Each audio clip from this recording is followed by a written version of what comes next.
fascinated by how clear the baby is. And so your loved one, if you've let go of clinging to who they were, they're still here and they're a brand new person for you to discover. And there's a lot to discover in there. Beautiful. Thank you so much. And the other question I'd like to ask towards the end is, we've talked about a lot today and covered all sorts of different things. Has there been a favorite part of our conversation for you today? I was there one for you? Ah, um, let me see. It's not an easy question. No, it's not. Well, sometimes people say, I've no idea. I just can't remember what I've said for the last hour.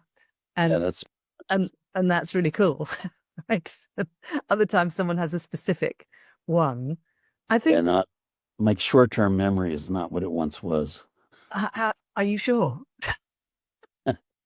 I'm sure based on watching a TV series and never, from episode to episode, forgetting who all these characters are and and what's going on in the plot if it's the next day. Yeah, yeah, yeah. Well, that could be because this show is not very compelling, of course. But I did like that bit about word salad and about, she's talking in other words that she's inventing, and you were just joining in with it. Yeah.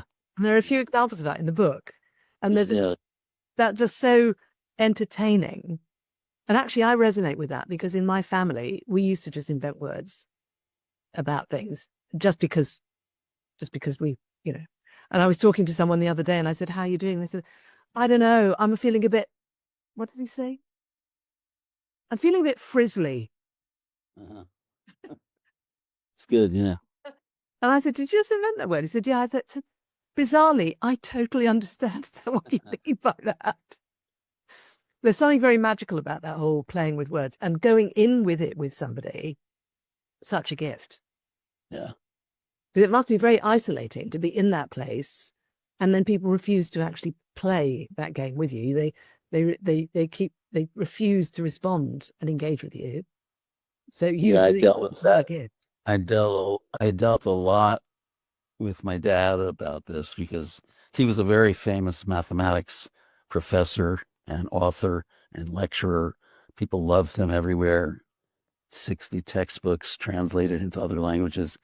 But math is a very kind of, it doesn't have to be, but can be very linear. It's got rules and how you do things.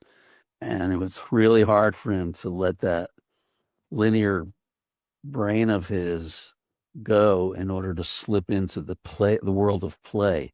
And that's what memory patients are great at times. I know I'm not forgetting that there can also be impossible at times. But if they're in a relatively calm space, they're great at play and there don't have to be rules. The games you can make, I made up games with my mother that, I was just making them up. And she was delighted. I was delighted.